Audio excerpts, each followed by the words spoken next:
My name is Officer Marcus Davis. That's Marcusdavis.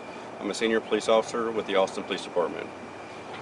This is going to be case number 20311-1154. At approximately 5:06 p.m., officers with the Northwest Area Patrol responded to a robbery hotshot call. The incident occurred in the 11,300 block of FM 2222 at a car dealership.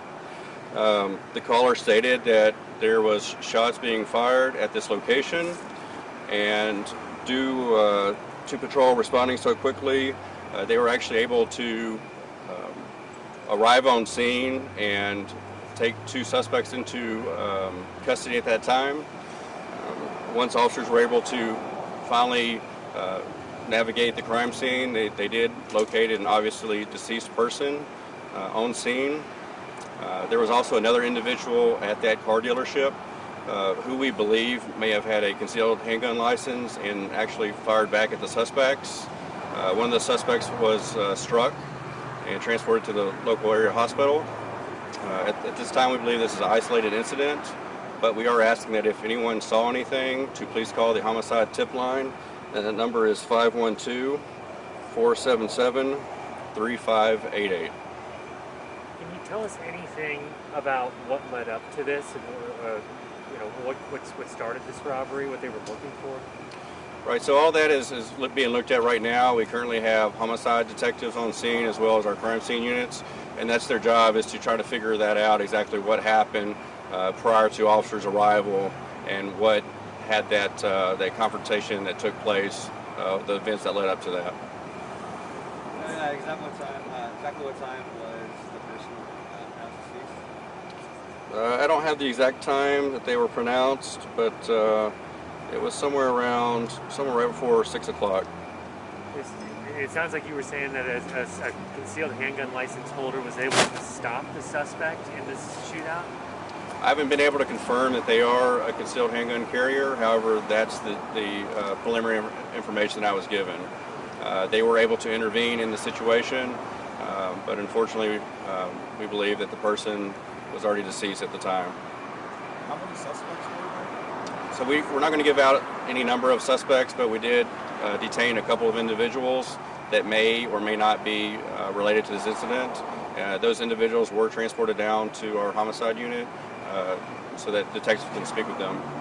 How many people were transported? So I don't know the exact number, but I just know that it's more than one person that they did transport. Potentially could be a suspect or a witness. We're not sure at this time. Is the deceased person somebody that worked at that place? So that's part of the ongoing investigation. We don't have that information. We just know that they were on the property at the time, and we do not know if they worked there or if they were doing business there or if they just happened to be walking by. We're not sure at this time. So they weren't with the robbers? They weren't part of the robbery people? They weren't suspects, he's asking. So at this time, we believe that the person that's deceased was not one of the suspects. And the person is deceased is right now, we're also able to see visible trauma to the body or gunshot wounds. So that's going to be part of the medical examiner's investigation, is to determine what the manner of death was. But based on the shots being fired, and we can only guess at this point what that is. But it's going to be up to the medical examiner to make that call. How long do you guys think you'll be out here investigating? So we probably should be out here, I would say, probably through the night into the early morning, possibly. We want to get this right. We want to get it right for the victim. We want to get it right for the family members. So however long that takes, we're willing to do that. So could you just clarify, was there a motive? Was there a robbery? Did the two robbery suspects breach the business and demand anything? So the call came out as a robbery hotshot. However, we don't know exactly what the motives are. That's just what the call taker enters the call as.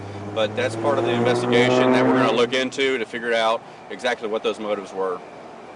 Is this a matter of self-defense?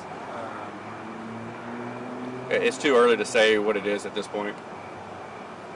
So I know I already basically asked this, but there's an unknown number of people were brought down to the station, and then one person was at the hospital because a bystander shot him.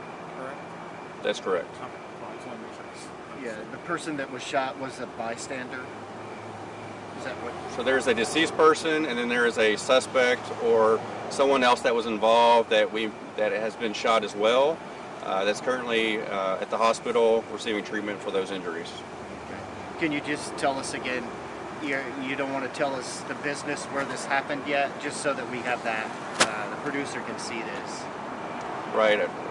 I would prefer not to give the business location at this time, just because we don't know if we have notified the next of kin yet, and it may be one of those cases where it could be easily figured out who it was. The person who fired back at the suspect, is that also the person who's in the hospital?